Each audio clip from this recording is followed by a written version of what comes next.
Re! Viss ēters ir te!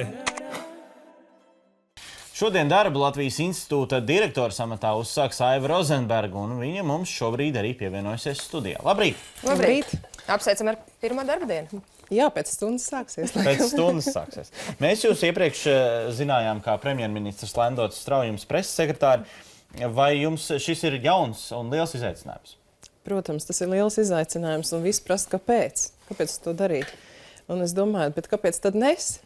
Jo mēs esam varbūt pārāk pieraduši gaidīt, ka citi mūsu vietā kaut ko darīs. Kāds mistisks Latvijas institūts visu izdarīs mūsu vietā, mēs varam mierīgi tur katrs dzīvot savu dzīvi. Un tāpēc tas ir grūts izaicinājums, bet es teicu, jā, kāpēc tad nes? Runājot par Latvijas institūtu, tā darbības mērķis ir tātad mūsu valsts pozitīvas starptautiskas atpazīstamības veicināšana. Un esat nosaukusi vairākus darbības virzienus, ko jūs varētu īstenot savā darbā.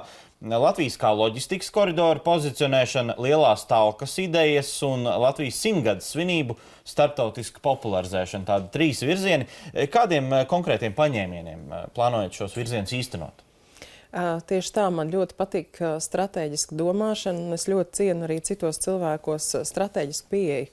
Par taktiku tad mēs katrs varam tur strīdēties, vai tas bija tas labākais paņēmiens, kā vienu vai otru lietu sasniegt, bet galvenais un numur 1, es domāju, jebkurā darbā ir izvirzīt tos stratēģiskos virzienus. Ņemot vērā, ka Latvijas institūts ir neliels, tam ir jāizveido savu ļoti skaidri un daži virzieni. Un tāpēc es izvēlējos šos, ko jūs minējāt. Latvijas 100 gadu, protams, visas valsts uz to strādās, bet sadarbībā ar Latvijas institūtu arī tiks veidot šī tas tēls, kā mēs starptautiski gribam to 100 gadu redzēt. Un, ja es varu 2 vārdus pie tā, es gribētu teikt, ka Latvijas 100 gadu tas ir skaisti. Tas ir mums skaisti, numur 1.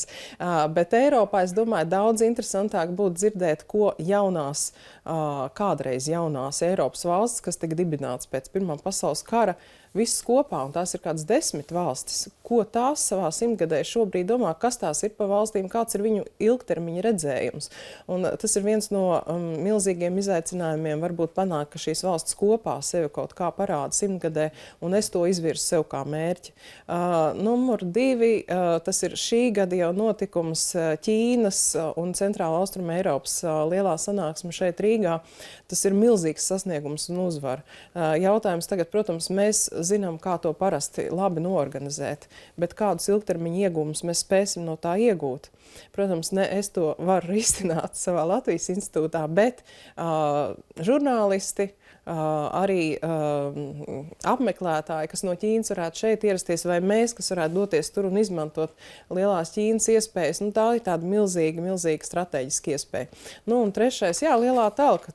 Tas ir būtībā sadarbība ar dažādām nevalstiskām organizācijām un tā skaitā ar lielo talku, jo 2018. gadā būs pasaules lielā talka. Un lielā mērā šī ideja radusies šeit Latvijā un Igaunijā no pirmajām talkām. Tā kā tur ir plašas iespējas. Ko jūs darīsiet?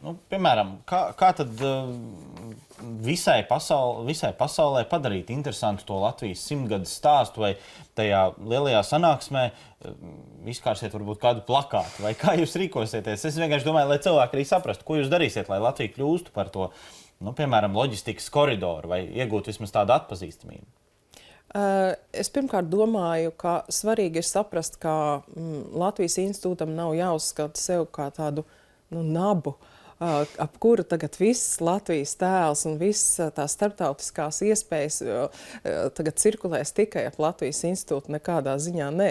Es domāju, tā stratēģija un pēc tam tā taktika ir izdomāta, caur kuriem informācijas avotiem un kanāliem šī ziņa tiek nodota, un tad būvēt šo sadarbību starp šiem kanāliem, lai šī ziņa, vienotā ziņa aiziet. Un tā ir, protams, gan ārlietu ministrija, visas valsts sektors, gan arī nevalstiskie un žurnālisti un tālāk sadarbība jau ar LIA un tavu. Tas ir tāds plašs lauks, bet galvenais ir uzbūvēt to sistēmu, ko katrs mēs darām. Mums ir viena ziņa, mums katram savai auditorijai viņa jānodod mazliet citādi. Atskatoties uz līdz šim paveikto, kāds tad īsti ir Latvijas tēls, kā īsti tas ir veidots jūsu skatījumā? Šorīt par to domāju, un man šķiet, ka tas tēls mainās ar katru brīdi, kad kāds piedzimst. jauns cilvēks mūsu valstī, vai kāds aiziet mūžībā, jo es gribētu, ka mēs katrs sajūtamies, ka caur mums tas Latvijas tēls notiek, caur mūsu rīcību. Pirmkārt, caur to, kā mēs viens ar otru veidojam attiecības ikdienā. Nevis ar kaut kādu savu ārvalstu partneru un draugu, bet numur viens savā starpā. Jo es domāju, ka viena daļa varbūt Latvijas cilvēki ir aizbraukuši tāpēc, ka viņi nav jutuši šo attieksmi, cieņas pilno attieksmi pret sevi kā pret cilvēku šeit Latvijā. Un ne tikai no valsts puses, bet iespējams arī no savu privātā darba devēja puses vai kā citādi. Līdz ar to šīs cieņa pilnās attiecības, tas ir numur viens mums pašiem. Un tad jau uz āru, protams, es ļoti ceru, ka katrs cilvēks apzinās tagad jau ārkārtīgi droši un stabili par sevi, ka jā, es arī varu nobalsot par Porziņģi, lai viņš kļūs arvien slavenāks un redzamāks pasaulē. Es varu atbalstīt mūsu mūziķus, es varu pastāstīt draugiem, kas ir Latvija, bet mēs centīsimies Latvijas institūtā uz priekšu domāt arī tā mazliet specifiskāk pa auditorijām, piemēram, par Erasmus studentiem, ko viņi aizbraucot, kā mēs viņiem varam palīdzēt. Varbūt ir jau kādi gatavi mazliet tādi veidi, kā viņiem ievirzīt un kur viņiem palīdzēt, kā par Latviju stāstīt. Bet tas viss ir priekšā. Starp citu, vēl pavisam īsi, ļoti daudz latviešu patiešām ir ārzemēs, arī tas, kam pieskārāties.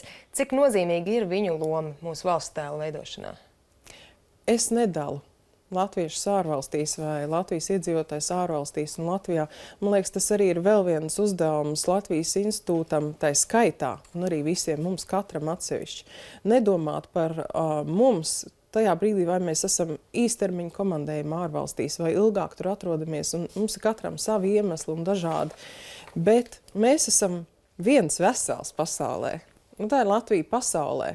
Vienalga, vai Latvija pasaulē ir šeit pie Baltijas jūras, vai Latvija pasaulē ir tas latvietis Ņujorkā vai kaut kur citur. Mēs visi esam tā Latvija pasaulē.